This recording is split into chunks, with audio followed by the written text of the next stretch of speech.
కాంగ్రెస్ పార్టీలో గౌడన్నలకు ఎన్నో పదవులిచ్చామని ముఖ్యమంత్రి రేవంత్ రెడ్డి తెలిపారు. గీత కార్మికులతో సీఎం ముఖాముఖి సమావేశం నిర్వహించారు. రంగారెడ్డి జిల్లా అబ్దుల్లాపూర్ మెట్ మండలంలోని లష్కర్గూడ తాటివనంలో సీఎం ఈత మొక్క నాటారు. రక్షణ కవచం పనితీరును సీఎం రేవంత్కు బుర్రా వెంకటేశం వివరించారు. గీత కార్మికుల సమస్యలను ముఖ్యమంత్రి అడిగి తెలుసుకున్నారు. అనంతరం గీత కార్మికులకు బీసీ కార్పొరేషన్ ద్వారా కాటమయ్య రక్షా కిట్ల పంపిణీని సీఎం ప్రారంభించారు. ఈ సందర్భంగా సీఎం రేవంత్ ప్రసంగించారు. రియల్ ఎస్టేట్ వ్యాపారంతో తాటి వనాలు తగ్గుతున్నాయని అన్నారు. రోడ్ల పక్కన తాటి చెట్లు నాటాలనే నిబంధన విధిస్తామని చెప్పారు. గౌడన్నలు పౌరుషానికి, పోరాటానికి ప్రతీకలని కొనియాడారు. రంగారెడ్డి జిల్లాలో ఎన్నో కీలక ప్రాజెక్టులు తేవడంలో దేవేందర్ గౌడ్ కీలక పాత్ర పోషించారని గుర్తు చేశారు. పేద విద్యార్థులకు కార్పొరేట్ విద్య, వైద్యం అందించాలనే ఆలోచనలో కాంగ్రెస్ ప్రభుత్వం ఉందని తెలిపారు. పేదల కోసం ఫీజు రియంబర్స్మెంట్, రాజీవ్ ఆరోగ్యశ్రీ పథకాలు తెచ్చామని ఉద్ఘాటించారు. గత 10 ఏళ్లుగా నిర్లక్ష్యానికి గురైన ఫీజు రియంబర్స్మెంట్, ఆరోగ్యశ్రీ పథకాలు అమలు చేస్తున్నామని వివరించారు. ప్రభుత్వ భూముల్లో తాటి, ఈత చెట్లు పెంచుతామని అన్నారు. ప్రాజెక్టుల దగ్గర, కాలువల పక్కన తాటి, ఈత వనాలు పెంపకం చేపట్టినట్లు వివరించారు. కాంగ్రెస్ ప్రభుత్వం చేపట్టిన అభివృద్ధి పనులతో రంగారెడ్డి జిల్లాలో భూముల విలువ పెరిగిందన్నారు. శంషాబాద్ ఎయిర్పోర్ట్, ఓఆర్ఆర్తో రంగారెడ్డి జిల్లాలో భూములకు విలువ పెరిగిందని చెప్పారు. హయత్ నగర్ వరకు త్వరలోనే మెట్రో రైలు విస్తరిస్తున్నట్లు తెలిపారు. హయత్ నగర్లో మెట్రో ఎక్కితే నేరుగా ఎయిర్పోర్టుకు చేరుకునేలా ప్లాన్ రూపొందిస్తున్నట్లు ప్రకటించారు. కాంగ్రెస్ ప్రభుత్వ ప్రణాళికలు చూసి ఇతర పార్టీ ఎమ్మెల్యేలు కూడా ముందుకు వస్తున్నారని చెప్పారు. అభివృద్ధిలో భాగస్వాములు అవుతున్నారని, మంచి చేసే ప్రభుత్వానికి అండగా ఉండటానికి తమతో చేయి కలుపుతున్నారని వ్యాఖ్యానించారు. కాంగ్రెస్ ప్రభుత్వాన్ని పడగొడతామన్న వారికి తగిన బుద్ధి చెబుతున్నారని హెచ్చరించారు. కేసీఆర్ ప్రభుత్వం 8 లక్షల కోట్లు అప్పులు చేసిందని తెలిపారు. మాజీ సీఎం కేసీఆర్ చేసిన అప్పులకు నెలకు 70,000 కోట్లు చెల్లించాల్సి వస్తోందని సీఎం రేవంత్ రెడ్డి పేర్కొన్నారు. ఆనాడు కాంగ్రెస్ అధికారంలోకి రావాలని గౌడన్నలు ఎంతో ప్రచారం చేశారు. కాంగ్రెస్ అధికారంలోకి వస్తేనే బలహీన వర్గాల గౌరవం పెరుగుతుందని గౌడన్నలు ప్రచారం చేశారు. పౌరుషానికి, పోరాటానికి మారుపేరు గౌడన్నలు. కుల వృత్తులకు చేయూత అందించడానికి మా ప్రభుత్వం కట్టుబడి ఉంది. ఎవరెస్టు ఎక్కిన వారి అనుభవం గౌడన్నల రక్షణకు ఉపయోగపడింది. వారిని నేను మనస్ఫూర్తిగా అభినందిస్తున్నా. బలహీన వర్గాల అభ్యున్నతికి కాంగ్రెస్ కృషి చేస్తోంది. వైఎస్ఆర్ హయాంలో బలహీన వర్గాల ఫీజు కోసం ఫీజు రియంబర్స్మెంట్ తీసుకొచ్చారు. ఫీజు రియంబర్స్మెంట్ను ముందుకు తీసుకెళ్లేందుకు మా ప్రభుత్వం కట్టుబడి ఉంది. ప్రభుత్వ భూముల్లో తాటి, ఈత చెట్లు పెంచేలా చర్యలు చేపట్టేందుకు మాకు ఎలాంటి అభ్యంతరం లేదు. రాష్ట్రంలో వన మహోత్సవంలో భాగంగా తాటి, ఈత చెట్ల పెంపకం చేపట్టాలని మంత్రి జూపల్లి కృష్ణారావుకి సూచిస్తున్నా. చెరువు గట్లపై కూడా చెట్లు నాటాలా, ఇరిగేషన్ విభాగంలో మాట్లాడాలి అని మంత్రి శ్రీధర్ బాబుకు సీఎం రేవంత్ రెడ్డి సూచించారు.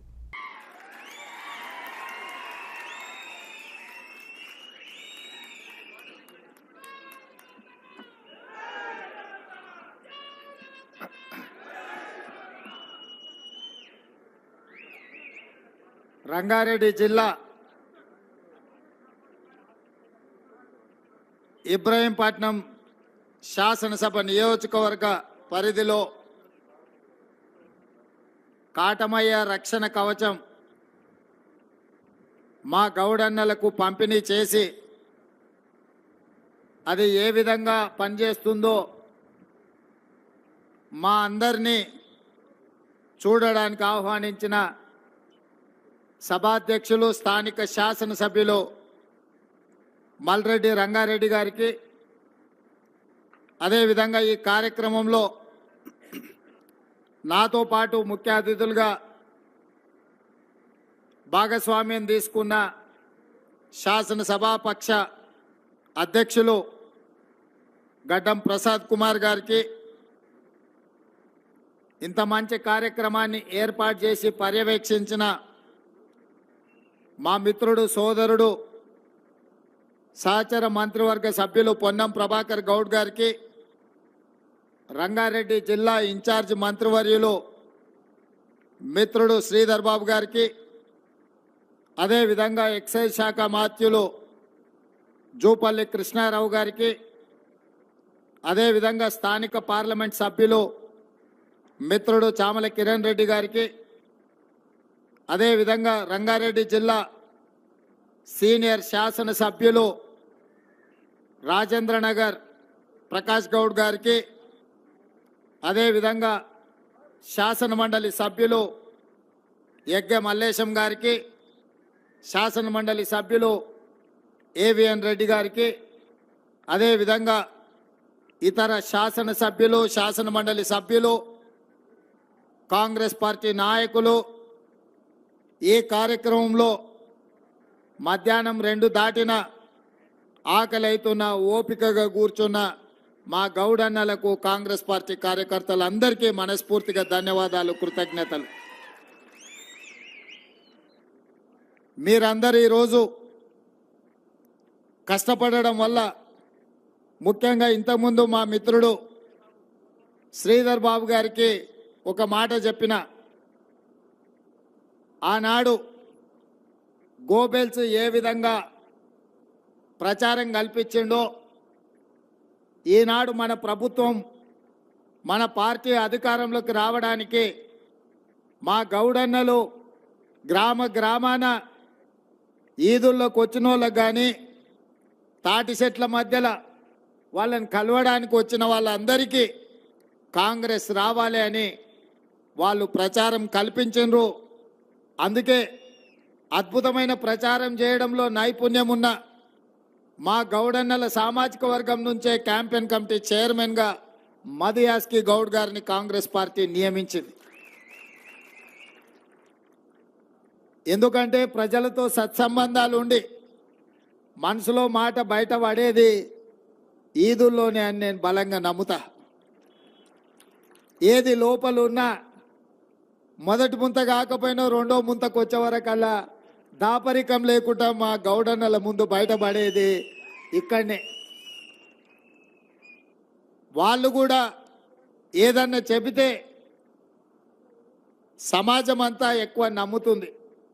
అందుకే కాంగ్రెస్ పార్టీ అధికారంలోకి వస్తేనే కుల వృత్తులకు, చేతి వృత్తులకు గౌరవం దక్కుతుంది, బలహీన వర్గాల గౌరవం పెరుగుతుంది అని చెప్పి గౌడన్నలు కాంగ్రెస్ పార్టీకి అనుకూలంగా ప్రచారం కల్పించడంతో ఈనాడు ఈ ప్రభుత్వం ఏర్పడ్డది. గౌడన్నలు పౌరుషానికి, పోరాటానికి మారు పేరు. సర్దారు సర్వాయి పాపన్న నుంచి మొదలు పెడితే ఈ ప్రాంతంలో ధర్మభిక్షం పేరు తెలియని వాళ్ళు లేరు. బాలాగౌడ్ నుంచి మొదలు పెడితే మహబూబ్ నగర్ జిల్లాలో ఉన్న మోహన్ గౌడ్ వరకు కాంగ్రెస్ పార్టీకి అండగా నిలబడ్డ నాయకులు. అదే కాదు, ఈరోజు ఈ రంగారెడ్డి జిల్లాలో అంతర్జాతీయ ఎయిర్పోర్ట్ వచ్చిన, ఔటర్ రింగ్ రోడ్డు ఏర్పాటైన, ఐటీ పరిశ్రమలు, ఇతర పరిశ్రమలు రావడానికి కారణమైన ప్రాణహిత చేవెళ్ల ప్రాజెక్టుకు పునాదులు పడ్డ పెద్దలు దేవేందర్ గౌడ్ గారిని కూడా మనం గుర్తు చేసుకోవాల్సిన అవసరం ఉన్నది. ఆనాడు ప్రాణహిత ప్రాంతం నుంచి చేవెళ్ల వరకు వారు పాదయాత్ర చేసి ఈ ప్రాంతానికి నీళ్లు రావాలి అని అంటే ఎత్తిపోతల పథకం చేపట్టాలి అని, అదేవిధంగా ఈ ప్రాంతంలో పేదలకు వేలాది ఇండ్ల పట్టాలు వారు మంత్రిగా ఉన్నప్పుడు ఈ ప్రాంత అభివృద్ధికి పునాదులు వారు వేసిండ్రు. అదేవిధంగా ఈ వేదిక మీద చాలామంది మిత్రులు తెలంగాణ ఉద్యమంలో కావచ్చు, ఈ రాష్ట్ర అభివృద్ధిలో కావచ్చు, గౌడన్నల పాత్ర మరవలేనిది. అందుకే కాంగ్రెస్ పార్టీ అధికారంలోకి వచ్చిన తర్వాత 2 బలైన వర్గాలకు మంత్రులు ఇస్తే పొన్నం ప్రభాకర్ గారిని కాంగ్రెస్ పార్టీ మంత్రిగా చేయడం జరిగింది. అదేవిధంగా 2 శాసన మండలి అవకాశాలు వస్తే మహేష్ గౌడ్ గారికి శాసన మండలి సభ్యుడిగా కాంగ్రెస్ పార్టీ అవకాశం ఇచ్చింది. మొన్న జరిగిన నియామకాలు జరిగిన కార్పొరేషన్ చైర్మన్లలో బీసీ కార్పొరేషన్కి శ్రీకాంత్ గౌడ్ను మనము కాంగ్రెస్ పార్టీ బీసీ కార్పొరేషన్ చైర్మన్గా నియమించడం జరిగింది. కాంగ్రెస్ పార్టీ కార్యనిర్వాహక అధ్యక్షుడిగా మహేష్ గౌడ్ గారిని నియమించినాం. అదేవిధంగా మధు యాస్కి గారిని క్యాంపెయిన్ కమిటీ చైర్మన్గా కూడా కాంగ్రెస్ పార్టీ నియమించింది. మిత్రులారా, ఈరోజు కుల వృత్తులు, చేతి వృత్తుల పట్ల కాంగ్రెస్ పార్టీకి నిబద్ధత ఉన్నది. తాటి చెట్లు, ఈత చెట్లు ఎక్కడంలో గీత కార్మికులు ప్రమాదానికి లోనే చనిపోతున్నారు, వాళ్లకు రక్షణ కల్పించాలి అని చెప్పి ఆలోచన చేసి ఎవరెస్టు శిఖరం ఎక్కిన మాలోతు పూర్ణ ఆలోచన చేసి వాళ్ళ టీం అంతా మీకున్న ఏర్పాట్లలోనే ఒక నైపుణ్యాన్ని ప్రదర్శించి ఇక భవిష్యత్తులో ఏ గౌడన్న కూడా తాళ్ళలో ఈదులో ఎక్కేటప్పుడు చచ్చిపోవద్దు, ప్రమాదం జరగొద్దు అని చెప్పి వాళ్ళు ఒక నూతనంగా కనిపెట్టి ఈరోజు కాటమయ్య రక్షణ కవచం పేరు మీద 10,000 పంచిపెట్టడానికి ఈ కార్యక్రమాన్ని ఏర్పాటు చేసిండ్రు. మనస్ఫూర్తిగా ఆ టీంను కూడా నేను ప్రభుత్వం తరఫున అభినందిస్తున్నా. ఎవరెస్ట్ ఎక్కిన వాళ్ళ అనుభవం ఈరోజు మా గౌడన్నలను వాళ్ళ ప్రాణాలను కాపాడడానికి ఉపయోగపడ్డది. మనస్ఫూర్తిగా వారిని అభినందిస్తున్నా. అదేవిధంగా మిత్రులారా, ఈరోజు కుల వృత్తులు, చేతి వృత్తులు అడుగంటి పోతున్నాయి. ఎందుకంటే ప్రభుత్వం వైపు నుంచి ప్రోత్సాహం లేక వాళ్ళ వృత్తులను వదులుకొని బయటకు వస్తున్నారు.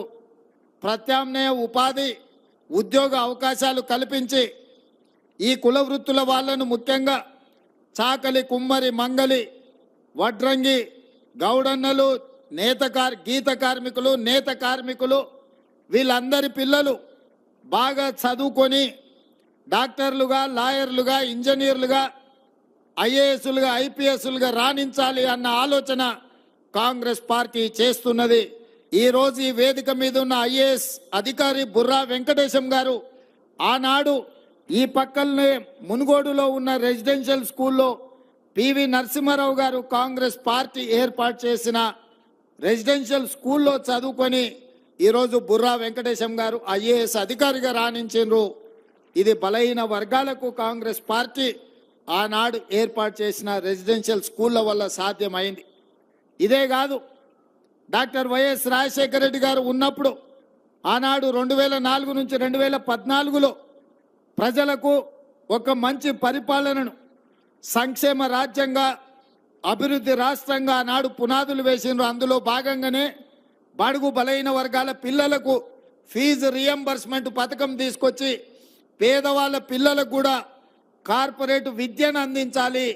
ఏ విధంగా అయితే రాజీవ్ ఆరోగ్యశ్రీ ద్వారా కార్పొరేట్ వైద్యాన్ని అందించి 2 లక్షల ఆనాడు పేదల వైద్యానికి ఉచితంగా ఇచ్చిండ్రో, రాజీవ్ ఆరోగ్యశ్రీ నాడు మన ప్రభుత్వం 10 లక్షలకు పెంచి ముఖ్యంగా బలహీన వర్గాల కుటుంబాలను ఆదుకోవడానికి నిర్ణయం తీసుకున్నది.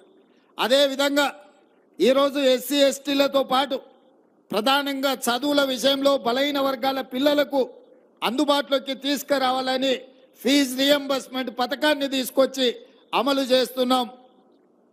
గత ప్రభుత్వం ఫీజు రియంబర్స్మెంట్ సరిగ్గా చెల్లించకపోవడం వల్ల చాలా మందికి ఇబ్బందులు వచ్చినాయి.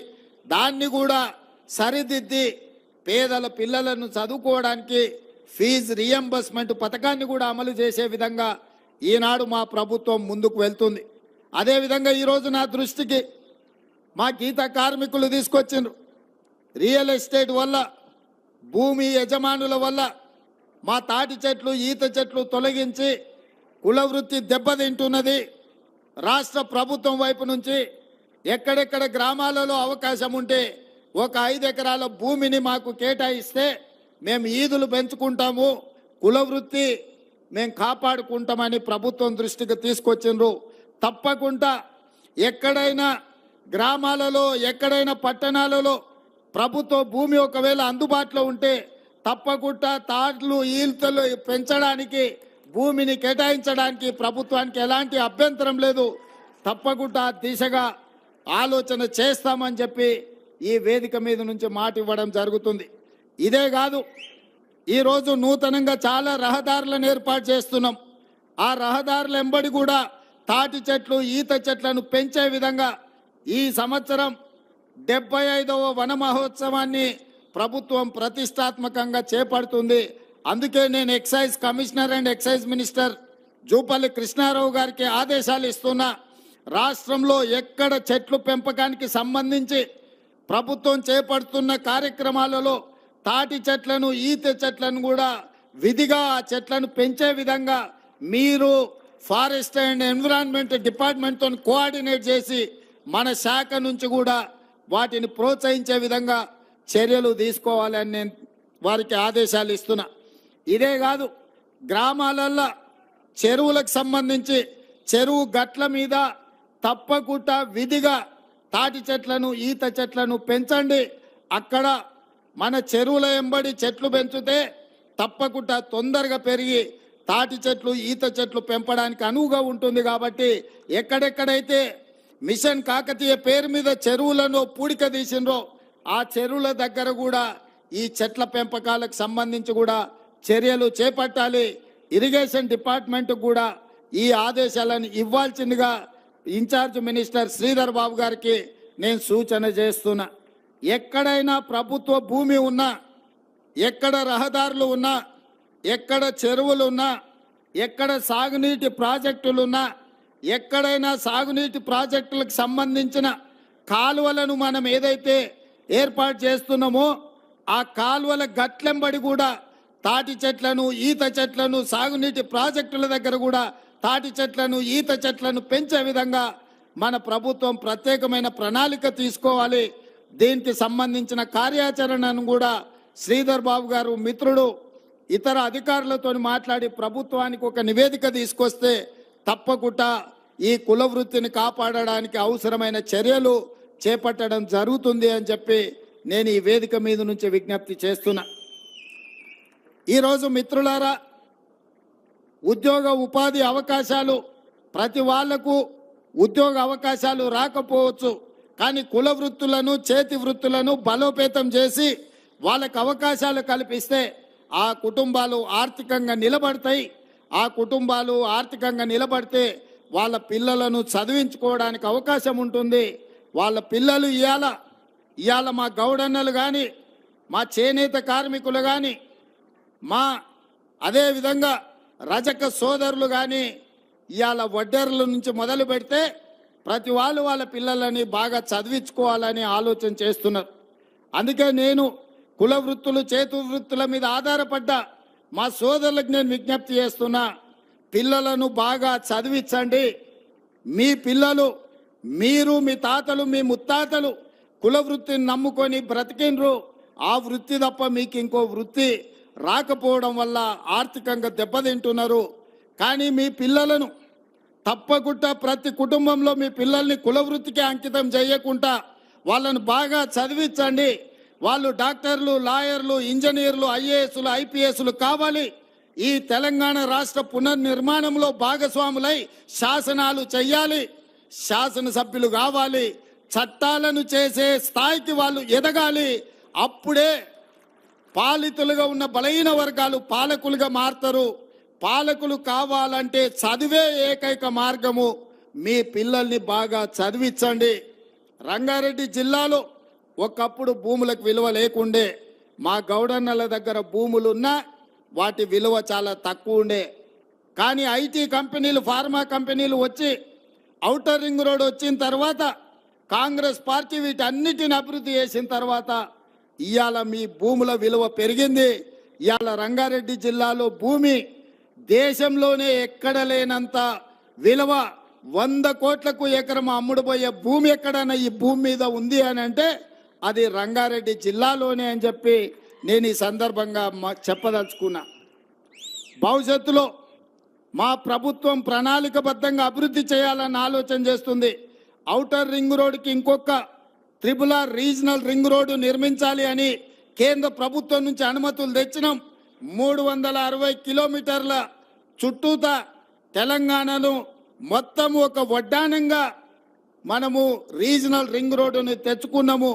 రీజనల్ రింగ్ రోడ్డుతో పాటు రేడియల్ రోడ్స్ కూడా మనం అభివృద్ధి చేసుకుంటున్నాము.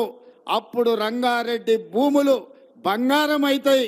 ఆ ప్రాంతంలో పరిశ్రమలు రావాలన్నా, ఐటీ కంపెనీలు పెట్టాలన్నా, మన ప్రాంతంలో ఉండే నిరుద్యోగ యువకులకు ఉద్యోగ ఉపాధి అవకాశాలు రావాలన్నా ఈ హైదరాబాదు నగరం చుట్టూతో వచ్చే రీజనల్ రింగ్ రోడ్డును మనం తొందరలోనే అభివృద్ధి చేసుకోవాలి.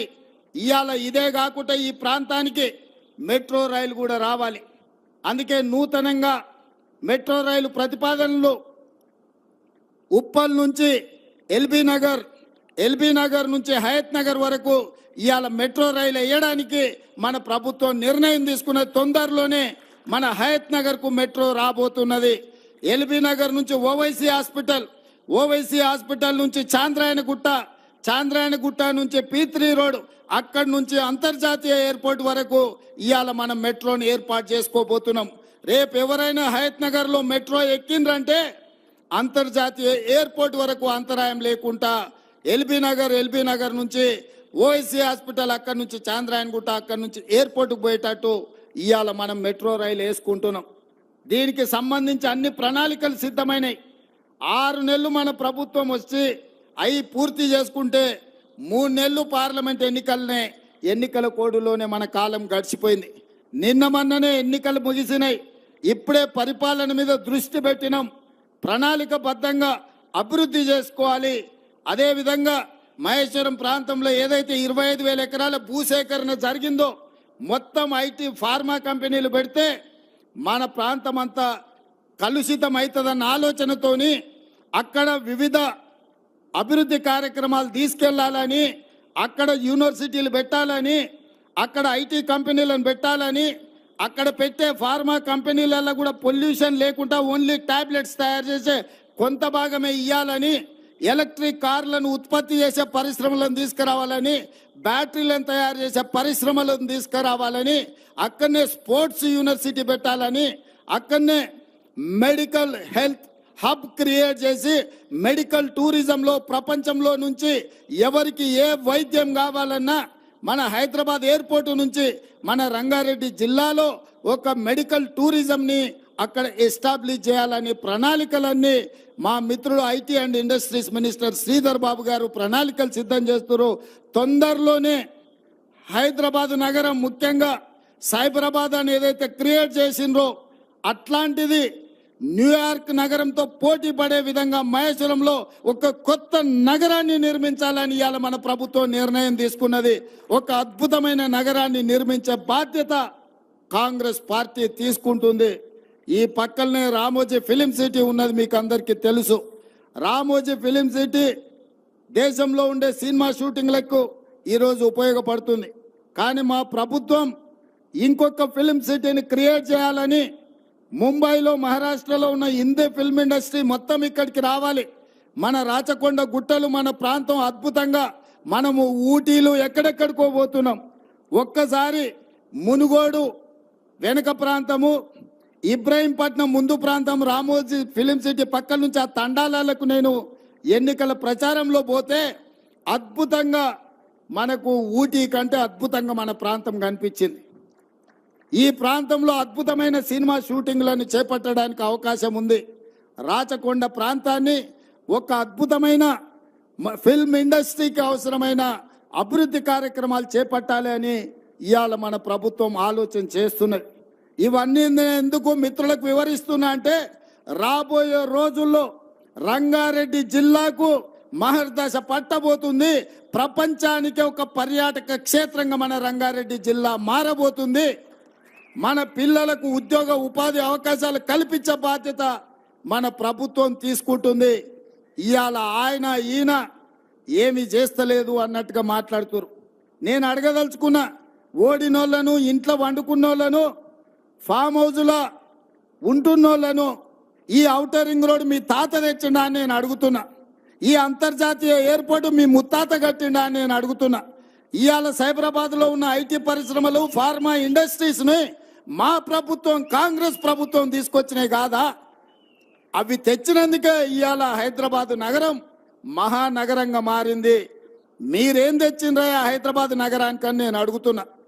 మీరు తెచ్చింది ఉంటే గంజాయి తెచ్చుంటారు, డ్రగ్స్ తెచ్చుంటారు ఈ నగరానికి. కానీ మేము ఫార్మా కంపెనీలను తెచ్చినాము, ఐటీ కంపెనీలను తెచ్చినాము, అంతర్జాతీయ ఎయిర్పోర్ట్ తీసుకొచ్చినాము, ఔటర్ రింగ్ రోడ్డు తీసుకొచ్చినాము. ఇవాళ ఇంకా విస్తృతంగా విశ్వ నగరంగా మార్చడానికి అవసరమైన అన్ని ప్రణాళికలు మేము చేస్తుంటే పొద్దున్న లేస్తే కాళ్ళల్లో కట్టెలు పెట్టే మాటలు, అయిపోయింది కూలిపోయింది అన్నాడు. అన్నోడు ఏడున్నాడా? ఇప్పుడు ఎన్నని కనిపిస్తుండా? ఉన్నాడా? రోజు లెక్క పెట్టుకుంటున్నాడు, ఎవరుండ్రు ఎవరు పోయినరాని.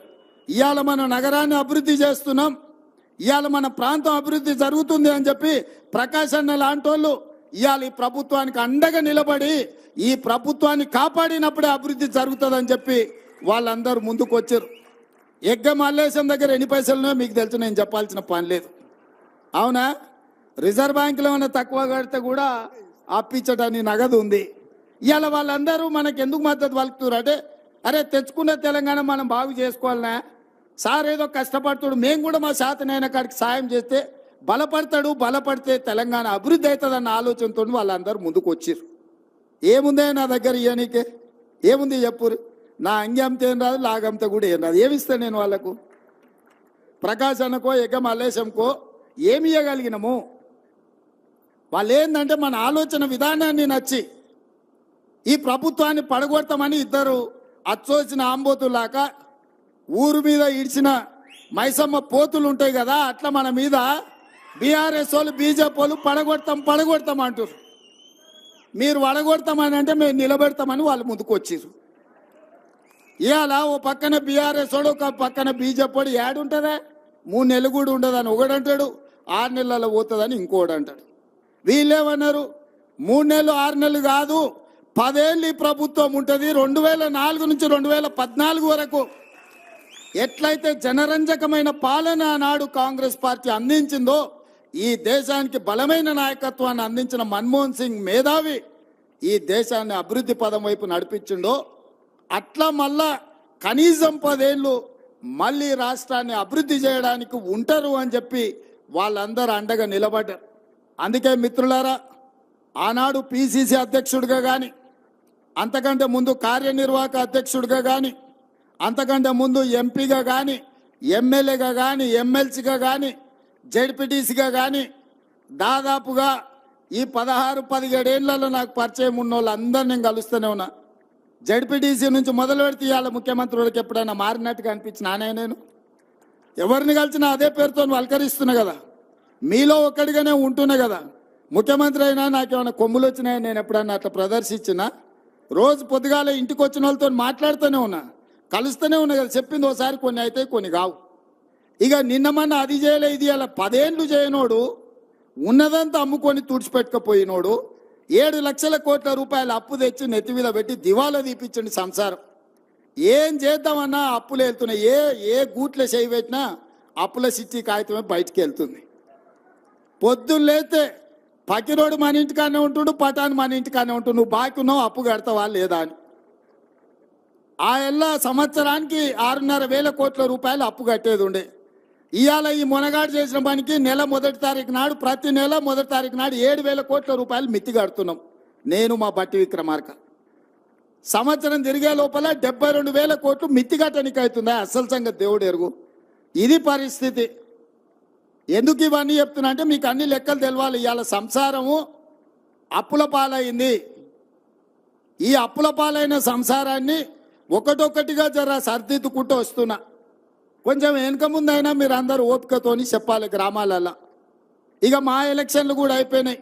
మేము ఎమ్మెల్యేలు మంత్రులమైనాం, వీళ్ళు ఎంపీలు అయిపోయారు. ఇక వచ్చే ఎలక్షన్ మీదే. సర్పంచులు, ఎంపీటీసీలు, జడ్పీటీసీలు చేయాల్సింది కార్యకర్తలను జెండా మోసిన వాళ్ళు. వీళ్ళు ఎవరైనా వాళ్ళ ఎలక్షన్ తిరిగిన దానికంటే తక్కువ తిరిగితే మీ ఎలక్షన్లకు నాకు చెప్పు, వాళ్ళ ఉద్యోగం ఊడుతుందని చెప్తున్నా. కిరణ్ రెడ్డి అయినా, రంగారెడ్డి అన్న అయినా, ఎవరైనా సర్పంచులను, ఎంపీటీసీలను గెలిపించుకుంటేనే మనం ఉంటాం. చెట్టుకు ఏర్లు ఉంటేనే సెట్ ఉంటుంది. ఏర్లు కొట్టేసి నాకు సెట్ ఉంటుందా? అందుకే ఇవాళ మీకు అందరికీ మనం అందరం కలిసిమెలిసి ప్రభుత్వాన్ని తెచ్చుకుందాం. 10 ఏళ్ళు కష్టపడి కాపాడుకుందాం. మన ప్రాంతాన్ని అభివృద్ధి చేసుకుందాం. నిన్న మా పిల్లలు కూడా పరీక్షలు కొందరు వాయిదేరు, కొందరు ముందు కోరు, కొందరు వెనుక కోరు అంటారు. తప్పకుండా పరీక్షలకు సంబంధించి కూడా మా పొన్నం ప్రభాకర్ గారికి చెప్తున్నా, పిల్లలు రోడ్డు ఎక్కే బదులు మన ప్రభుత్వం వినడానికి సిద్ధంగా ఉంది. ఏందాన్ని ఉంటే పోయి మంత్రులను కలువుని, మీ సాధక బాధకాలు ఉంటే ఇను చెప్పురి. తప్పకుండా ఇని మీ సమస్యల్ని పరిష్కరించే బాధ్యత మాది. ఆడ మా అక్కలు, మా చెల్లెళ్ళేందో, మా పెద్దక్కలు అందరూ కూడా నిలబడేదో చెప్తారు. మా మల్రెడ్డి రంగారెడ్డి గారు, మా కిరణ్ కుమార్ రెడ్డి ఇద్దరు పోయి వాళ్ళతో మాట్లాడి వాళ్ళు ఏం కాగితం తీసుకొస్తారో, వాళ్ళ సమస్య ఏదన్నా ఉన్నా మనం పరిష్కరిద్దాం. అక్కలందరే పోలీసులు ఏమనకురా, వాళ్ళు ఎవరు మనోళ్ళే కదా. ఇంత దూరం వచ్చి ఇన్ని గంటలు కూర్చుంటే వాళ్ళు మనోళ్ళే కదా. మాట్లాడితే తల్లి మీ దగ్గరికి ఎమ్మెల్యేని, ఎంపీని పంపిస్తా, మీరు ఏం చెప్తారో ఇని నేను చేస్తా. ఉండరు తల్లి, ఉండరు. వాళ్ళు పాపం వాళ్ళు పోయిన ప్రభుత్వం లాగా అనుకుంటారు. ఎవరు లేతే వాళ్ళని పోలీసులతో కొట్టిస్తారు అనుకుంటారు. అట్లేం లేదు. మీరు అందరు మనోళ్ళు. మీ దగ్గరికి ఎమ్మెల్యేని, ఎంపీని పంపిస్తా, పోలీసులను పంపియా. మన ఎమ్మెల్యే మల్రెడ్డి రంగారెడ్డి గారు, మన ఎంపీ చామల కిరణ్ రెడ్డి మీ దగ్గరకు వస్తాడు. మీరు ఏం చెప్తారో వింటారు. మిమ్మల్ని ఏం పోలీసులతో మీకేం పని లేదు, మాకు కూడా ఏం పని లేదు. వాళ్ళ డ్యూటీ వాళ్ళని చేయని. అందుకే మిత్రులారా, ఆలస్యం అయింది. మరొక్కసారి ఈ కార్యక్రమాన్ని ఏర్పాటు చేసిన అందరికీ మనస్ఫూర్తిగా అభినందనలు తెలియజేస్తూ మీ అందరి దగ్గర సెలవు తీసుకుంటున్నా. జై కాంగ్రెస్. గౌరవనీయులైన ముఖ్యమంత్రి గారు ఇప్పుడు కొందరు లబ్ధిదారులకు కాటమయ్య సేఫ్టీ కిట్స్ అందజేస్తారు. కాటమయ్య రక్షణ కవచం అందుకోవటానికి 5 లబ్ధిదారులు వేదికపైకి రావాలి. ఇతర డిగ్నిటరీస్ దయచేసి సహకరించాలి. పోచయ్య, లష్కర్గూడ, బొడిగ వెంకటేష్ గౌడ్ కవాడిపల్లి, బూరుగు రమేష్ గౌడ్ బాటసింగారం, గోపాల్ గౌడ్ బండరావిరాల,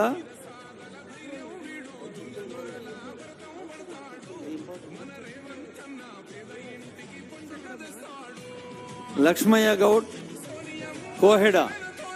దయచేసి ఈ బెనిఫిషరీస్ ని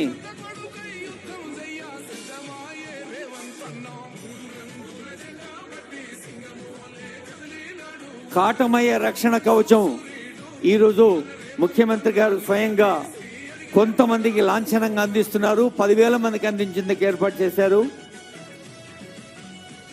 శ్రమైక జీవన సౌందర్యానికి సమానమైనది లేనే లేదు అని ఇందాకే కుల వృత్తులు కష్టజీవుల యొక్క అవసరాలు తీర్చేదే ప్రభుత్వ లక్ష్యం అని చెప్పారు ఆనరబుల్ సీఎం గారు. తర్వాత ఎక్స్ గ్రేషియా అందుకోవటానికి మూల మంగమ్మ, ఫాదర్ మూల వెంకటేష్, దండు నాగమణి, ఫాదర్ కృష్ణస్వామి గౌడ్, లక్ష్మమ్మ, ఫాదర్ సత్తయ్య. బాబు కార్డ్లెస్ ఫోన్ ఇవా. ఆండాళ్ళు ఫాదర్ యాదయ్య, కృష్ణయ్య, ఫాదర్ నరసింహ. 5 లక్షల రూపాయల ఎక్స్ గ్రేషియా ఆనరబుల్ సీఎం గారు అందిస్తున్నారు. అయితే కృష్ణయ్య గారు లోయపల్లి ఇబ్రహీంపట్నం మండలం పర్మనెంట్ డిసేబిలిటీ, శాశ్వత అంగవైకల్యం.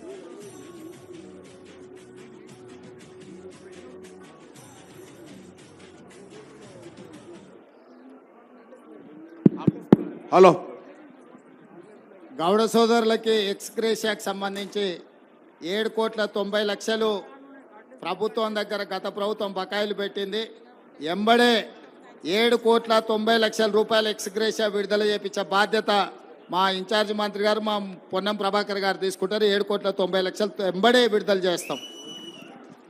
ధన్యవాదాలు సార్.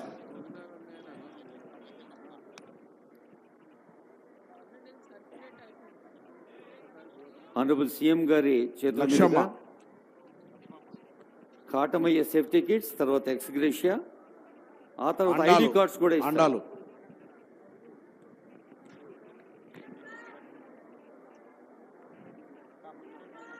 బైరు కృష్ణమ్మ,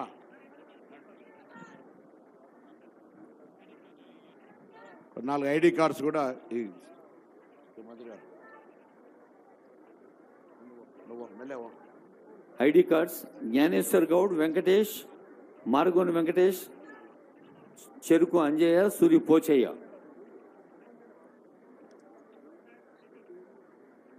భాస్కర్